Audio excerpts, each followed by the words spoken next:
Thank you so much, sir, for such an wonderful introduction. Am I audible, Apurva ji? Yes. Okay. Yes, you are very well audible. Yes. Please go ahead. Stage is all yours. Thank you.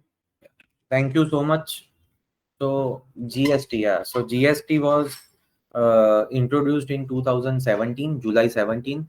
But we have divided today's presentation into three parts. The first part is the basics introduction of GST and the conceptual framework of GST, so that the students, the professionals who have joined today's webinar get an holistic view of what the GST actually is.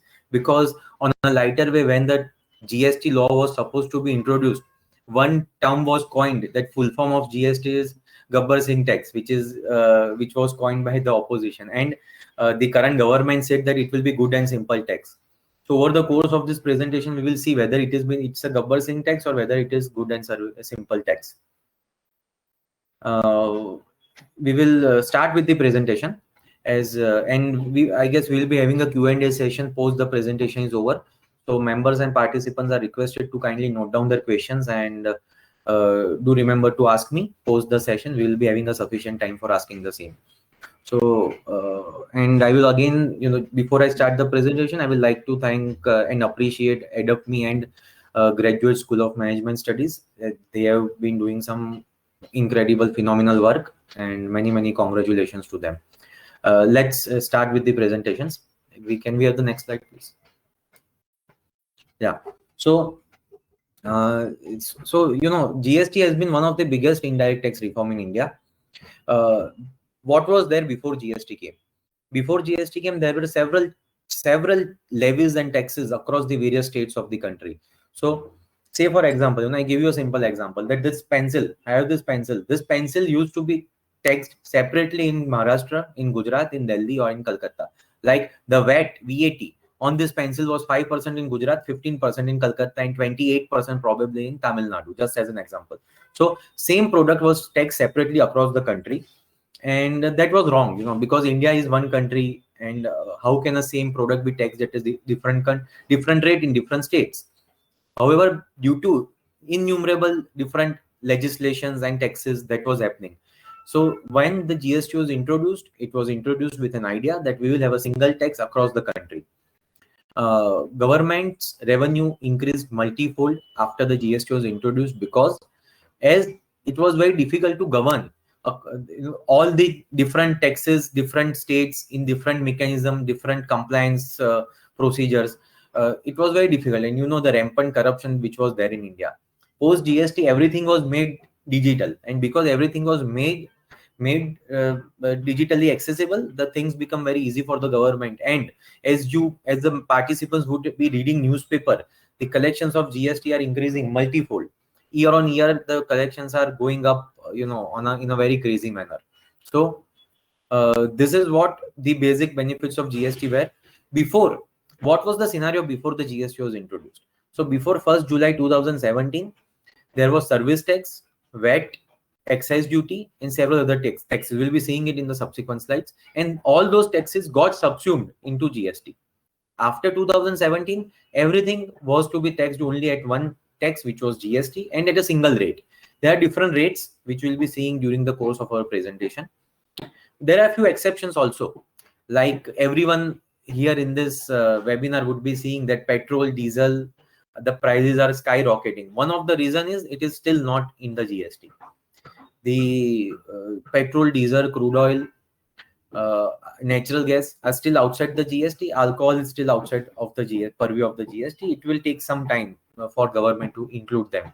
The reason of them being not in the GST is because they are one of the key sources for government to earn and for the revenue generation. So they are hesitant in bringing the same under the GST purview. If anyone is having any question, please note it down. We'll take it propose the presentation. Yeah. Next slide, please.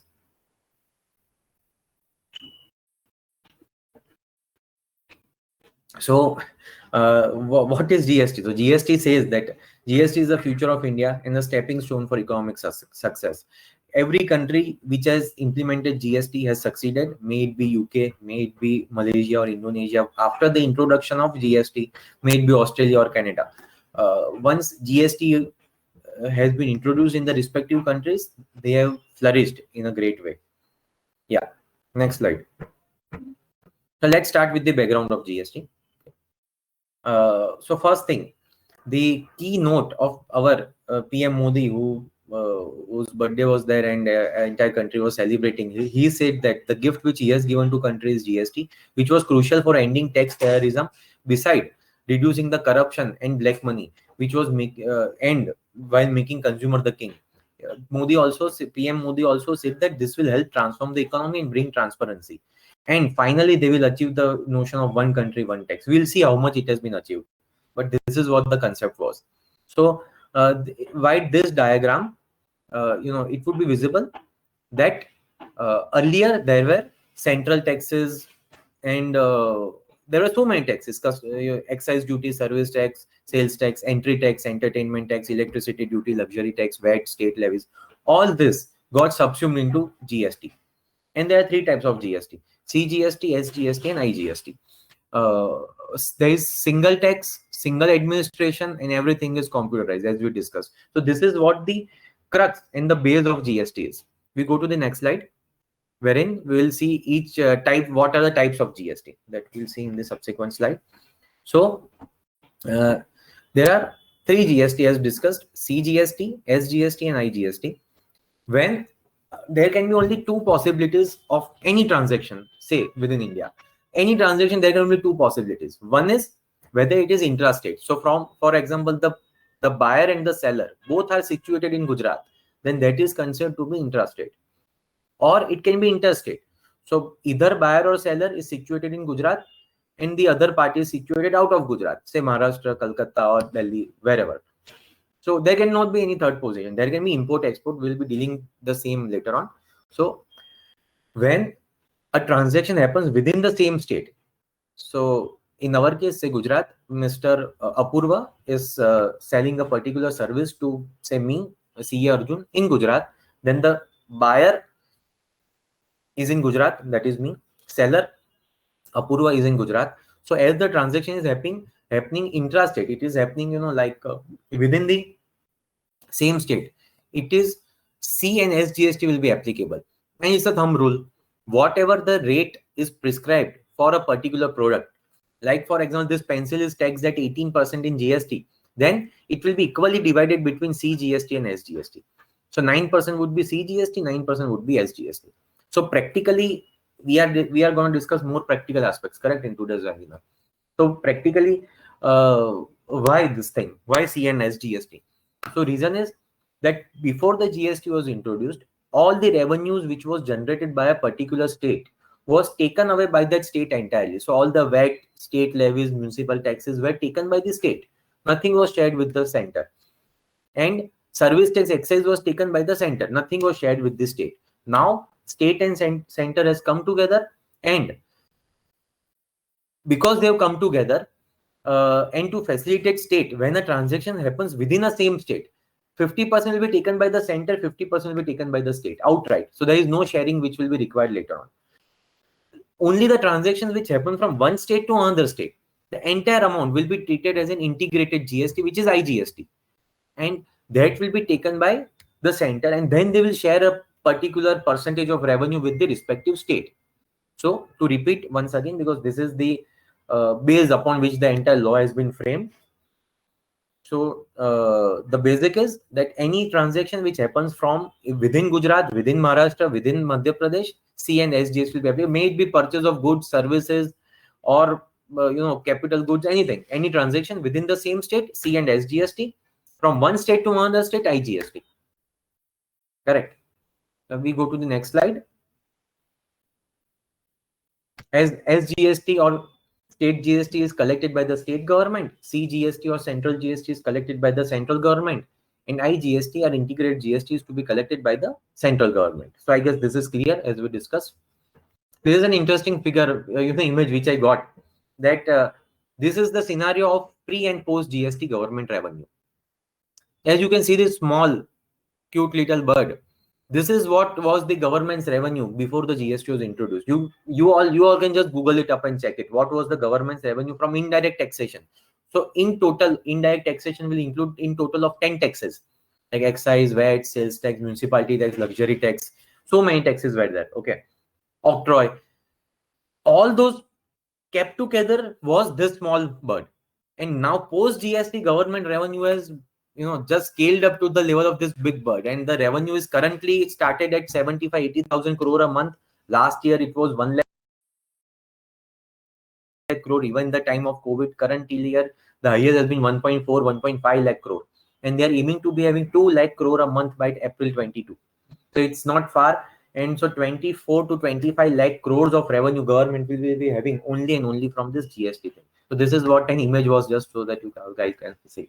Next slide, please. So as we discussed, it is one tax, one country, one tax, one rate. But however, that is not the scenario, because government said that I cannot tax milk and alcohol at the same rate. I cannot tax pencil and pen at the same rate. I cannot tax a calculator and a laptop at the same rate. So as India is a diversified country, there are all types of people. There are poor people, lower middle class, upper middle class, rich and super rich. Okay.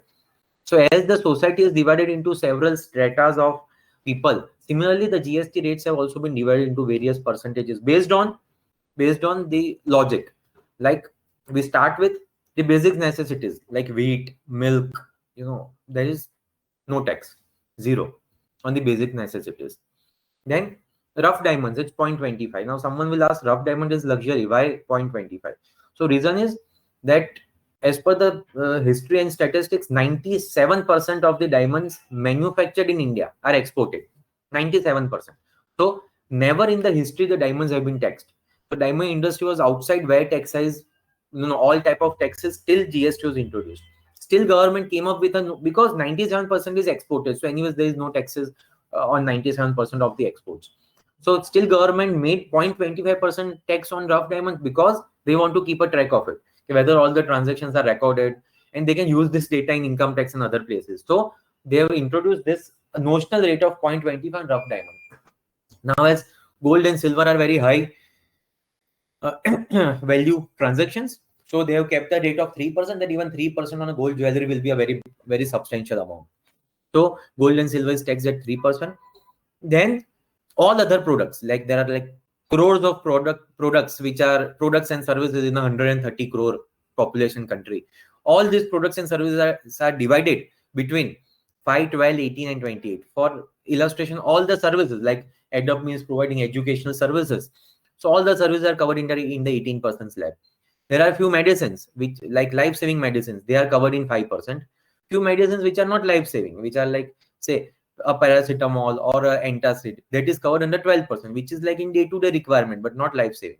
And then third thing is like cosmetic medicines, like for say for hair fall or for skincare, that is covered in 18%. And there are few things like luxury. If you take branded cosmetics, cosmetic creams or perfumes, all those are taxed at 28%. So I gave you an example of the same product is taxed at separate rate for separate class of people.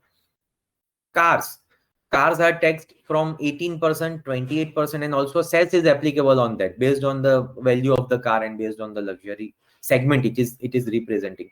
Most of the services are taxed at 18%. So it's simple to remember that majority of the services which are there are taxed at 18%.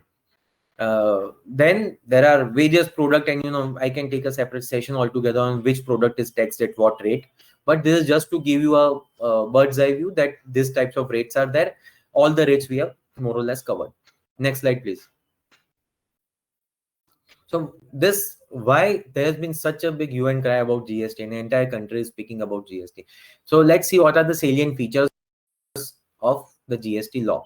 It is one tax for manufacturing, trading and services. So as discussed before the GST was introduced, there was a separate tax for manufacturing, which was excise, separate tax for service sector, which was service tax, and separate tax for trading, which was VAT.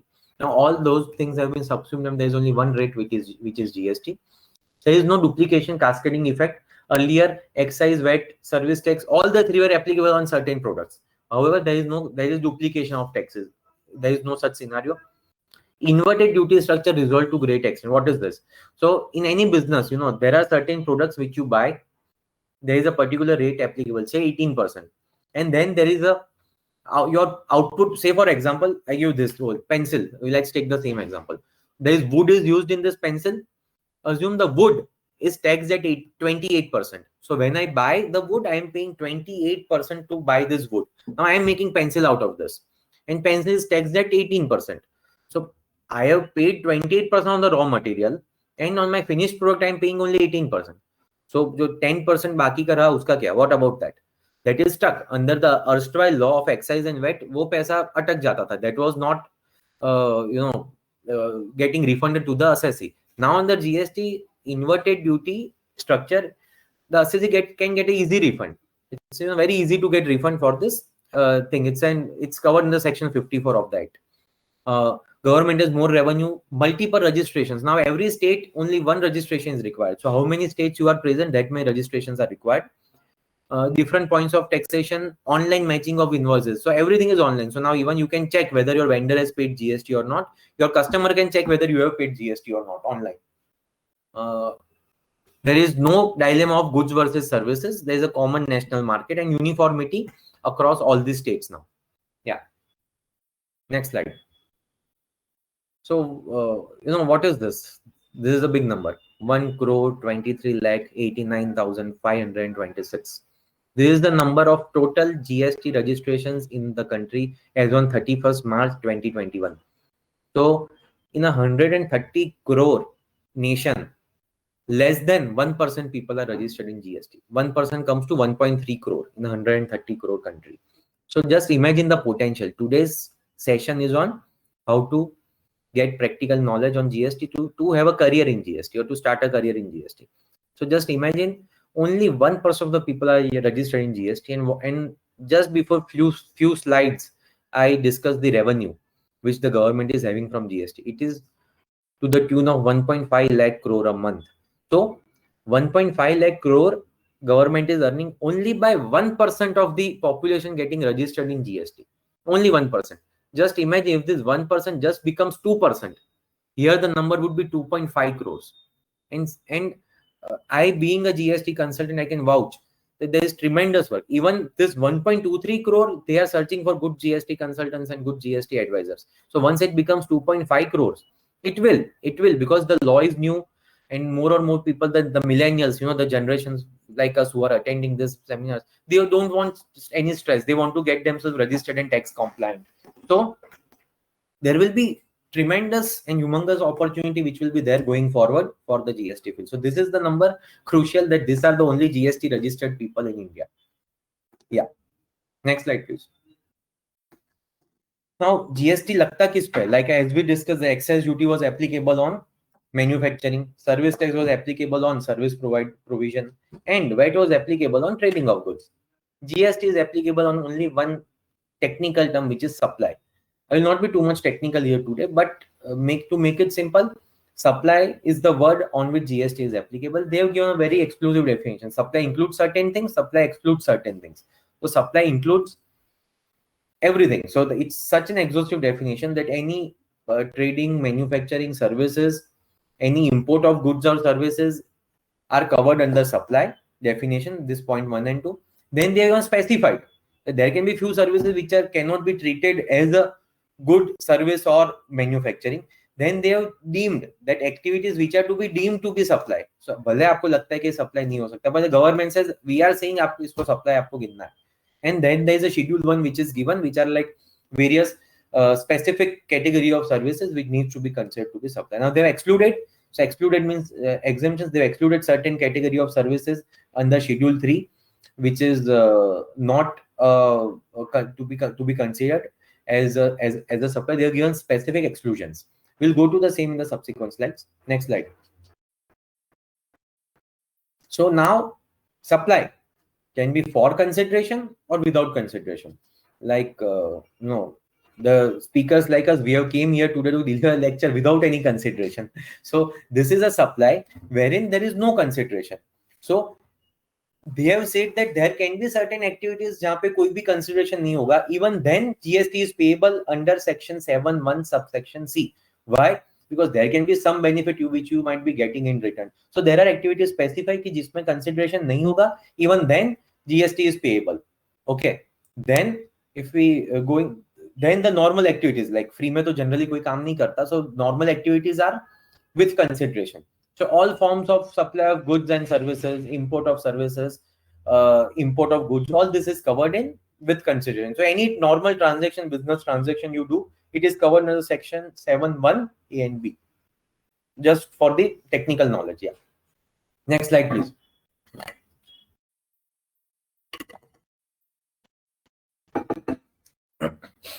So the people who are attending probably are listening GST for the first time in this webinar, just mark these words ITC. What is ITC? ITC is not a share which is listed in stock market.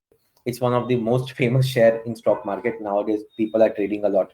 ITC's full form is input tax credit.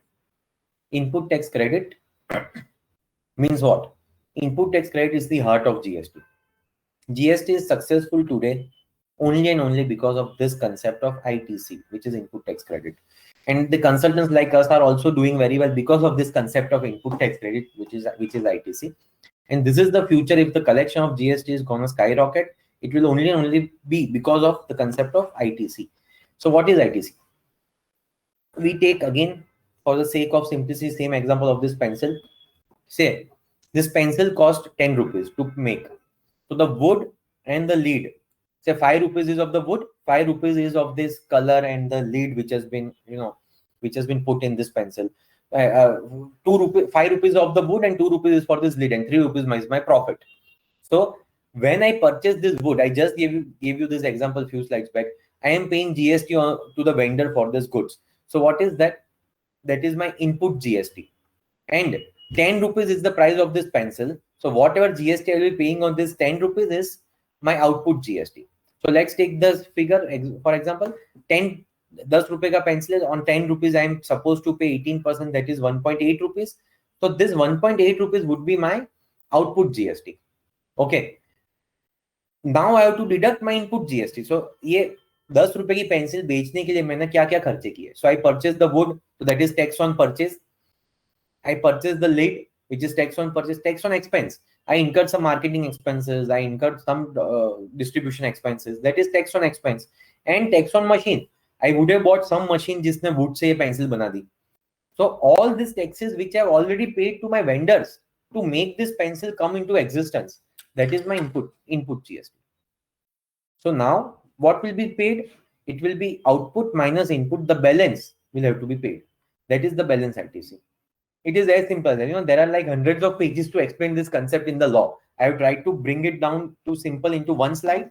And if you all have any Q&A, please, just write it down, and we will take it immediately after the session. Let's go to the next slide. So let's take the example which I have taken here. The tax is paid on purchase of rupees 100, purchase of X. Tax is paid on purchase of Y 120, and tax is paid on purchase of Z 80. My 3 products. The total is 450 rupees. The tax which I have paid on my, which is tax to be paid on total is 450. Now tax to be paid by manufacturer is 450. Tax already paid on inputs. Tax which is already paid on inputs. Okay, that is like 100, 120, and 80. So 150 rupees tax I've already paid, and my output is 450. So 450 minus 150, total is 300, which would be available to me. Yeah. So the same concept, I've just given you one example here. Next slide, please. So before we move forward for this payment, I will want to clarify one more thing, that this input tax credit which we just studied, it is why it is one of the most crucial concept of GST, because we saw in the earlier slides that the salient feature of GST is that there is no cascading effect. Now just imagine if there was no input tax credit, तो क्या होता? तो ये होता कि you are paying GST on the wood, you are paying GST on the lead, still you are again paying GST when you are selling this pencil. So that is what is called cascading effect. It is duplication of taxes. Now many of you will say कि ऐसा थोड़ी होता है, ऐसा तो नहीं होता है. It's logical कि double 2 time tax नहीं होना चाहिए. But it's been now nearly 70-75 years of our independence, and this used to happen. Excise duty is like a 50-year-old act. In excise duty, you are paying excise duty on various raw materials, and when you are trading these goods, when you are selling these goods in the market, when VAT is payable, excise cannot be set off against VAT, and excise and VAT cannot be set off against service tax, because the three were different kids. You cannot set them off with each other. That was not possible. So here, under GST, there is a simple concept wherein C, S, and I GST would be applicable to you. How? As we saw that there are three types of taxes: C GST, S GST, and I GST.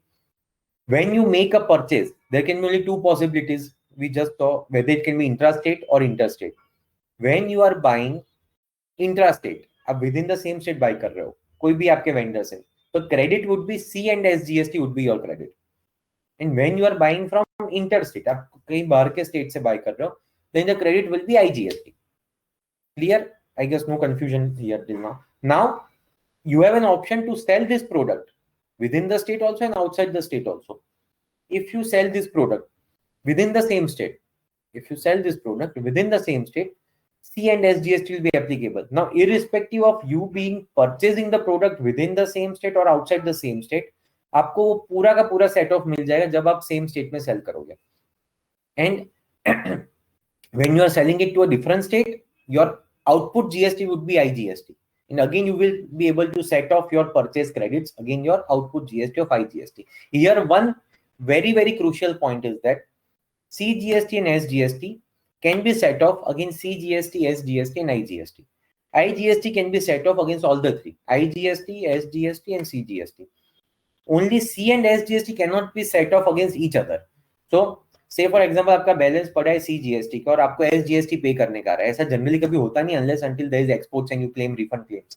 So, आपका C और SGST का आपका purchase है, और for some reason से you have utilized your CGST and SGST का balance बाकी है. And now when there is new sale in which you have to pay CGST, then you cannot use your SGST balance to make the payment of CGST. It's logical in a simple way that states and center have come together for this act.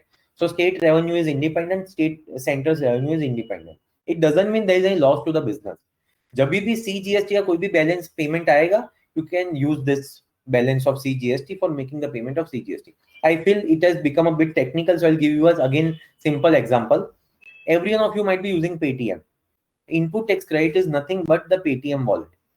Whenever you get any cashback, whenever you transfer some money from a bank account, your Paytm wallets get credited. Okay, there is a balance in your Paytm wallet. Now, when you are making any purchase from Paytm, firstly the wallet will be used. After the wallet is exhausted, they will ask for the further payment from credit card or debit card. Similarly, जो आप purchase करते हो ना GST में, वो आपके ITC के wallet में अक्यूमुलेट होता रहता है. And once this amount has been accumulated into your ITC wallet, when you sell a particular product at a particular price, जो wallet में balance है वो पहले use हो जाएगा, and which is the credit, input tax rate, and the balance only you have to make the payment via cash, check, or net banking, whatever. So I guess this would make sense to most of the people, and this will make things easy for the people to understand who felt that I felt it was becoming a bit technical. Yeah. So let's go to this slide now. No, previous slide. Sorry. So there are next slide. Yeah, this one. So normal GST payment process. So normally what happens when a supplier of goods and services is supplying goods and services to the receiver of goods and services. At that point of time, price is fixed, invoice is given. When the invoice is given, under the GST, there is a rule that within 30 days of providing of goods and services, invoice has to be issued compulsorily. ऐसा नहीं चल सकता कि आपने आज goods and service दे दिया और आप 2-3 महीने तक invoice raise ही नहीं करते हो. Compulsorily, you need to raise the invoice within 30 days. When if I don't do what, then you have to pay GST. भले आप invoice raise नहीं करते, you pay the GST. Government says I cannot be at loss because you are irregular in making your invoices. So it is GST is to be paid earlier of. Point number 1, the invoice. Point number 2, the payment. Point number 2, the delivery of goods and services. That is the scenario. We will see that in the subsequent slide also. But there is also one concept of reverse charge under GST. What is reverse charge? Reverse charge is, there are certain goods and services wherein government has said इसमें ना जो service provider या जो goods seller है वो GST नहीं भरेगा, but the buyer, the person who is availing the services वो भरेगा. Government has declared. So it's because the logic of it is to shift the burden from unorganized sector to organized sector. To shift the burden from unorganized sector to organized sector. Yeah. Okay. So sorry, just a second. Yeah. So example is transportation. Goods transportation agency, that is transportation, transportation expenses. In goods transportation agency, that is GTA, there are so many trucks and so many truck drivers, and you know how those people, how they do business, they don't have any records. So the government has shifted the liability to pay GST on the person, business who is paying the freight. There is a higher probability that the person who is paying the freight is having proper records and will be able to pay the revenue in an easier way than the person driving a truck. Okay. Sorry, that's the concept of reverse charge. Can you go to the next slide, please? This is what I was discussing about time of supply of goods and services under forward charge. So in case of goods, earliest of the following: date of issue of invoice by the supplier, or the last date on which the last date is 30 days, So it's date of issue of invoice or 30 days from the date of the service is provided, or when the payment is received. So it's logical. See, अब अगर हमारा भी business है, हम क्या बोलेंगे client को, आपको पैसा, आपको goods मिल जाए, if you receive the goods, you have to pay us the money. So government is saying similar way, okay, once you give the goods, you give the invoice or you receive the payment, whichever is earlier, जो भी पहले होता है, you have to pay GST to us. That is in case of goods. Same in case of services, So it is earlier. Just remember, it's earlier of the three. Next slide, please.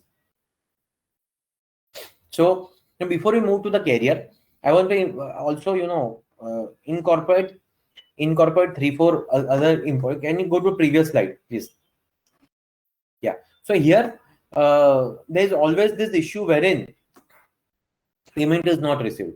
And we face that so many clients are having this issue. Even you might be seeing it, that if you are providing some goods or services, आपको पैसा नहीं मिलता है.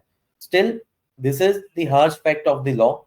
Once the invoice is issued or service is provided, government is eligible to ask money from you. It's your duty that आप payment की recovery करो. Payment की recovery नहीं कर सकते हो, then at least recover the GST and pay it to the government. If you don't do it, you have to pay it from your own pocket. What is the way out? There is no way out. If you want to do the business and in the country, you need to know how to do the recovery. Anyways, if you are not able to recover money from your clients today or tomorrow, you will close down. So government says recover the money and pay us the GST. Also, it is not that government is harsh only on the service provider. They have also put a condition on the recipient, that the person who is buying the goods or services, he is liable to pay for the services and the goods within 180 days of purchase of goods and services. 180 days from the invoice, अगर उसने पैसा नहीं दिया है to the service provider or service recipient, if he has not given, then his credit will get blocked. So, and let's take an example that transaction between me and Apurva, I am giving goods to him today for 1 lakh rupees. I am paying to the government 18,000 rupees GST. Now, Mr. Apurva is not paying me for some or other reason. He might be having a genuine reason. Now, see, legally, he is eligible to take the credit of 18,000 rupees, which I have given to him. However, अगर 6 महीने वो मुझे payment नहीं करता है within 180 days, then that credit will get blocked. Apurva will not be able to take that credit. And I will be legally issuing a notice that you will have to pay me because I have given you the goods, you are yet not paying it to me. So government will not give a credit, and that will be a stronger point for me to give him the notice. So this is also one aspect which you should understand. Now, practically, these issues happen a lot. There are industries like textile, जहाँ पे 1-1 साल का credit period होता है. So government says nothing doing. You need within 180, don't take the credit. 180 days के अंदर आप payment कर लो, वरना क्रेडिट मत लो. तब take the credit only when you are making the payment. It's not like credit is gone forever. After 1 year you are making the payment, take the credit after 1 year. Don't take it now. Don't reduce the government's revenue now. Correct. I will briefly touch upon import and exports, then we go to the career part. Under, before GST was introduced, and there, you all import and export, I'm very sure the members know what is import and export. So I will touch upon the GST aspects for import and exports. In case of imports, earlier custom duty was applicable on any imports, and along with custom duty, excise duty and VAT was also applicable in the name of countervailing duty and special additional and special additional duty, which is SAD. So say for example, this mouse was being bought for 1,000, imported for 1,000 rupees. On this, 10% was the custom duty, so 110. 10% was the excise duty and 10% was the VAT. So final price was 130 rupees at which this mouse was sold, because there were 3 taxes which were applicable. After GST, custom duty has still remained, and instead of excise and VAT, GST is now applicable at the respective rate of that product in the country. So I'm importing mouse, तो mouse पे India पे क्या rate पे GST लगता है, that rate is applicable to me when I import the mouse. As simple as that. And the icing on the cake is that I can also take the credit of this GST, which I have paid on import of goods. So now if I import anything, custom duty is the cost. This GST which I am paying, it will be available to me as a credit. I guess I'm clear with this. And similarly, coming to exports. In export, government want to promote exports because it will bring in huge foreign exchange for the country, and we are a dollar and foreign exchange thirsty nation. That's why one USD is, I don't know, 73, 74 rupees, because we get more foreign exchange outflows than inflows. To increase the inflow, government want to increase the exports. So the biggest benefit which government can give is that there is no GST on exports. Zero. Absolutely zero. There is no GST on export of goods. Okay. That is first thing. Second thing, there is no GST. So there is a provision under which you can export under LUT, letter of undertaking. That means you are giving an undertaking to government कि मैंने ये actual में export किया हुआ है, kindly give me the exemption, and government gives you the exemption. There is no GST for exports. Going step forward, same example, pencil 10 रुपए में 5 रुपए पे GST था, which you used to get set off. Now 10 रुपए पे अगर GST नहीं लगेगा, what will I do of the GST which I have already paid to the vendors? I will get that as a refund in my bank account. That is section 54 for refunds, which gives refunds for all the GST paid on input services used for export of goods and services.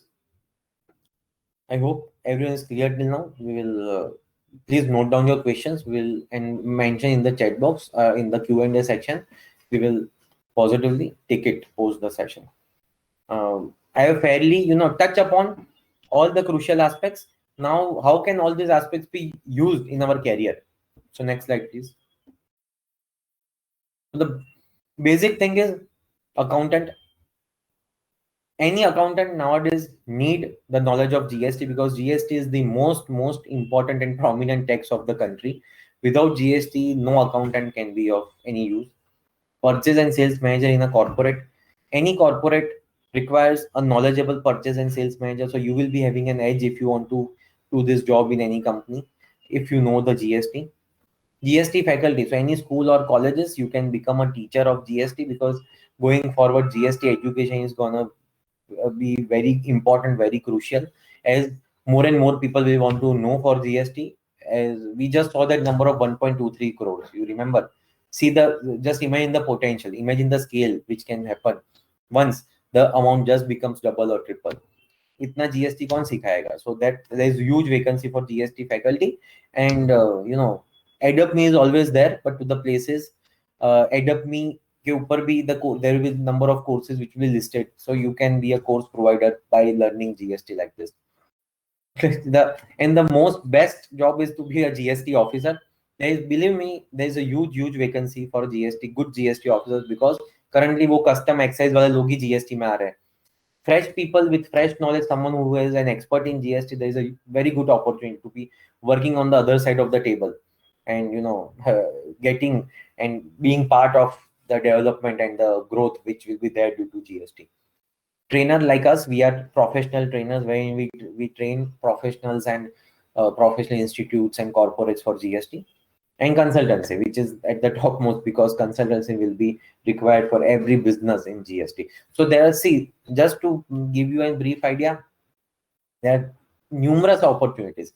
You see, any of this, I don't know, Mr. Apuro is in education field, he can correct me, that there is no other subject wherein there can be so many possible avenues wherein a person can get into just by learning one law, one act. Just by learning GST, there are so many opportunities. If you are an automobile engineer, you will be into an automobile company, nothing else. Even if you are a lawyer, you will be into courts, nothing else. But these are the opportunities just by learning this one law, one act. Yeah. So, I will also want to share some practical, knowledge for starting a career. That this law is very first time in the history of India. It's a very, very logical law. It is not a legal law as such. It is a logical law. As I said, it's so much, it was easy for government. Like in Dubai, Dubai is also having GST, which they say Dubai VAT. Dubai VAT is the same like Indian GST. Only difference is everything is taxed at 5%. So the pencil is taxed at 5%, the iPhone is taxed at 5%, and even the mouse is taxed at 5%, which is not logical for India. So government has taken the pain and made it more difficult for the people and consultants, however, easier for the end public. The public who is just a poor person wants to give milk to his kids, he should not be taxed at 10 or 12%. And a person, as in India, as we saw, only one, again coming back to only 1 crore people pay GST. In Dubai, 90-80% people might be paying GST. So till the time those 90% people come into the system, the affluent class, they charge higher rate, like as I said, on perfumes, on cars, on air conditioners, on washing machines, the rates are high. Whereas rates are very low on LED lights. You can have, poor person, any poor or lower middle class guy wants to have few lights in his home. He should not be taxed at the same rate as what an air conditioner is taxed. So it's very, very logical law. Second point, so that is very important for you to understand when you want to learn and know GST. Second practical point is that the government officers are very, very proactive. When you go as a consultant or as a client to government office, they also know that law is new. Believe me, if you do something wrong, which is not a fraud, which is a mistake, in excise, income tax, VAT, there is no second chance. In GST also, you need to pay interest and penalty, but they will not consider you to be a criminal. They will say law naya tha, galti ho gayi, so they will treat you with respect. They will make you pay interest and penalty because the law is new, but you will not have that much difficulty. However, under excise, VAT and income tax, they will always have that ye janbujh ke kiya hoga. So he must be, because the law is very old. So there's a second practical aspect. Third practical aspect is that government wants to make it simple. Yesterday only few more announcements came in wherein they still give more clarity. So at the end of the day, to make it simple and to give a more clarity on this aspect, government is working very proactively. So you can be part of that government's advisory committee, trade forums. If someone of you is representing any industry, you can represent that industry to the government council. That is also this, representations are a tremendous opportunity. And every business decision needs GST consulting. You are buying something, you are buying your house, you are buying a car, you are buying an office, you are buying a machinery, you are buying your furniture, or you are selling something. You are selling your products, you are selling your scrap, you are selling your services, you are selling your property, you are selling your house, washing machine, TV, gold, fridge, anything. GST will be part of your life. And the last point, and then we open it for question answer, is that see the magnitude of this law. That even the poorest person, say for example a beggar, who a beggar goes to a shop and buys a 5 rupees Parle G biscuit and eats it. That 5 rupees includes 1 rupees of GST. So this law, even the beggar is paying 1 rupee GST when he pays 5 rupees to that Kirana store, and then Parle G deposits that 1 rupee to the government. So 1 crore people are such people who are selling goods and services, who are registered, who are paying to the government. But the remaining 129 crore people are the people who are buying the goods and services and indirectly contributing to the GST system. So when more and more people will come into the system, this thing is gonna boom, and it's going to be like in the next level. So coming decade will be the decade for GST. That's what I will say, and I will hand it over to Apurva for question answer. As in the watch, it clearly shows 1 hour, so I will hand it over to Mr. Apurva. Yeah. Thank you. That was really wonderful and quite eye-opening. That number 1,23,123 lakhs or 1 crore 23 lakhs. So there is a huge opportunity. There are a few questions I've already. Please, I would be happy to answer them. Yeah. Yeah. So because this is in association with Graduation School of Management Studies, what is there any scope for management students Yes. to pursue the career in GST, and how? Yeah. I mean, what are the relevance for that? Yeah. So 3 points. As a management student, you are having an edge over accountants, over lawyers, and over any other field students, because you know the practical aspects of the industry. You are good at presentation skills. You are good at managing things, and you have officially learned that in your college days. So you can be a very good you can pursue your career as a GST officer. They will always prefer a management graduate with a GST knowledge, who has given the GST entrance exam for the government opportunity. So I can vouch for that if I go as a normal BCom and a GST entrance exam pass out, and you go as a management graduate and a GST entrance exam pass out, you will always be always be given an opportunity. Like I being a CA, I get the opportunity. Similarly, a management graduate will get an opportunity. And for the record, there are 3 people here in Ahmedabad GST department who are management graduates, who are actually the advisory board for the current GST commissioner. That's the first opportunity. Second opportunity, management people become very good trainer. You can become trainer because you see the scope is tremendous. If you become a trainer, you can become a corporate trainer, wherein you can imbibe GST into your corporate trainings. You can train the purchase department, you can train the sales department, you can train the respective manufacturing productivity department.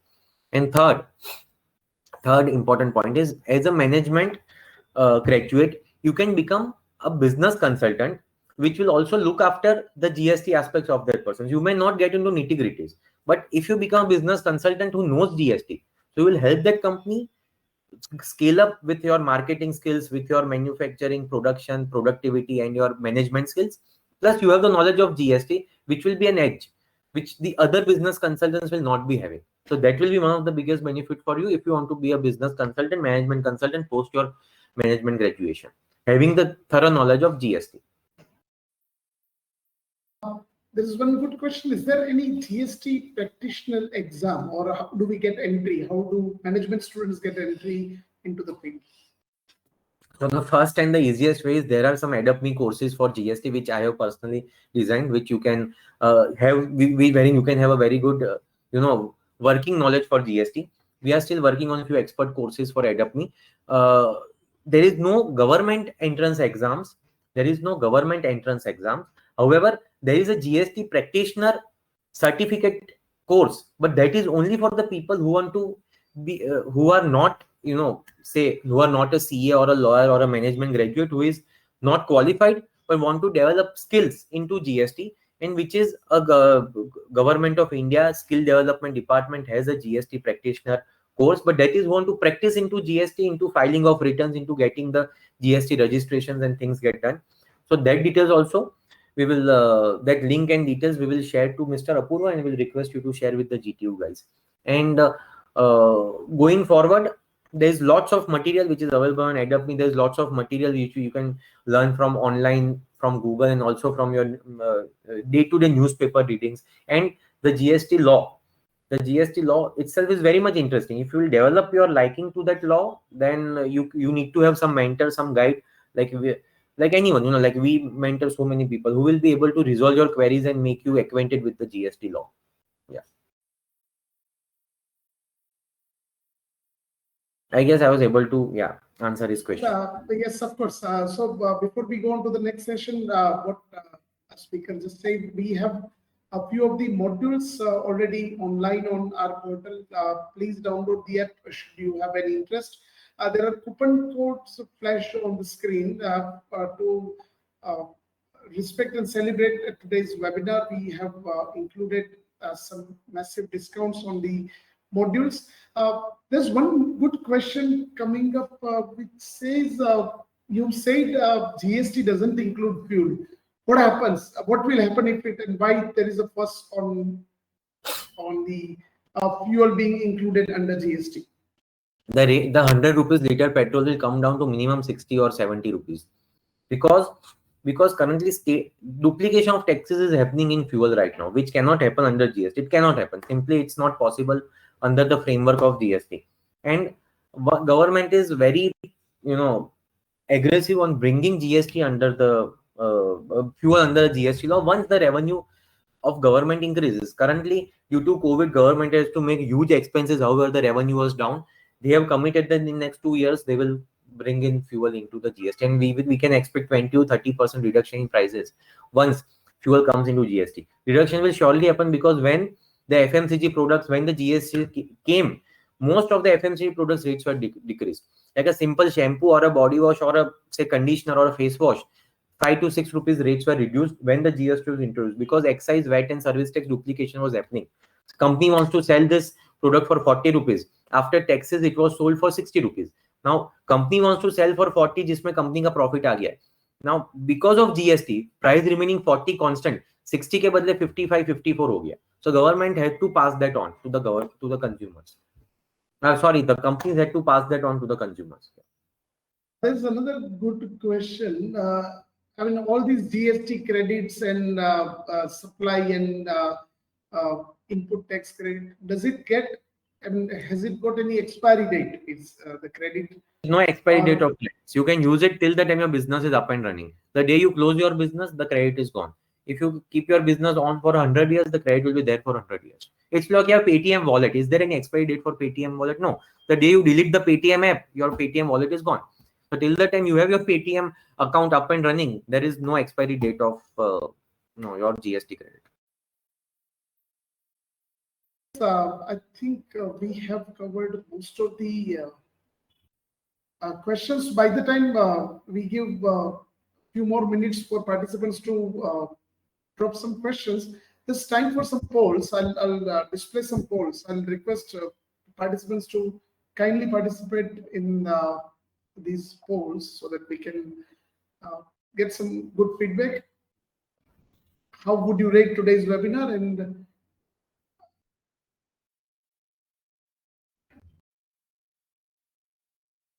thanks for the participation. That's we are really delighted to see people are liking this webinar and giving all the good stars. Thank you very much. We will keep our good work and will bring more experts, more knowledge, more in-depth knowledge. All these webinars will be listed on our YouTube channel later on as well, to just go through the material. We request you to share and like our YouTube channel for the latest updates. A small poll on what next topic, if you would get a chance, you would like to be covered in next sessions. There are various specific GST segments which are anyway covered onto the modules, but we would like speakers to shed more lights and find out how do we integrate this with management students. Thank you for the votes. That's we have seen some votes coming on. That's really good. Happy to see a good tie between lot many subjects. And the next is would like email updates from AW.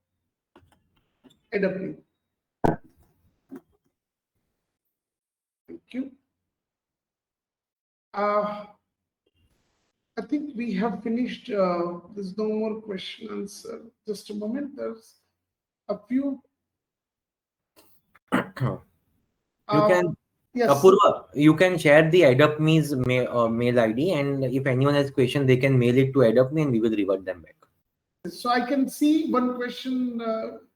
Can you suggest firms or consultancies where a GST practitioner can apply?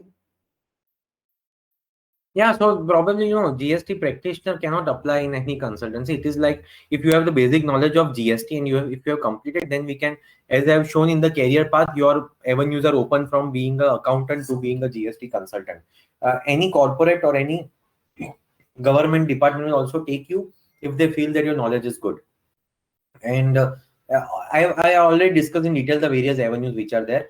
We can discuss it more if you have any specific industry where you want to go, and Mr. Apurva can help you out. He will make you connect with me.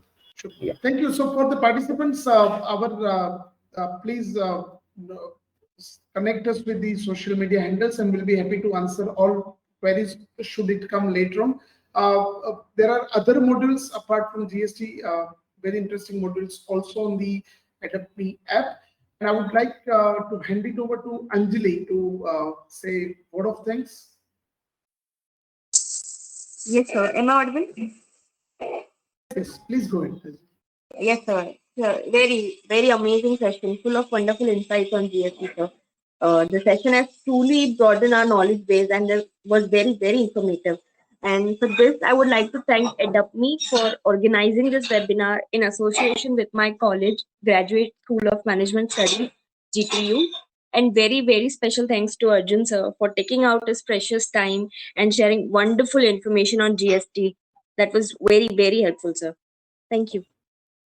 Thank you so much. Thank you. Thanks, Anjali. And I think we have reached to the time limit of the webinar. We have once again thank you, Graduate School of Management Studies, the entire management and GTU for giving this opportunity to host in association with them. And we again thank you, Arjuna Kruwala, for making this precious time for us. Thank you.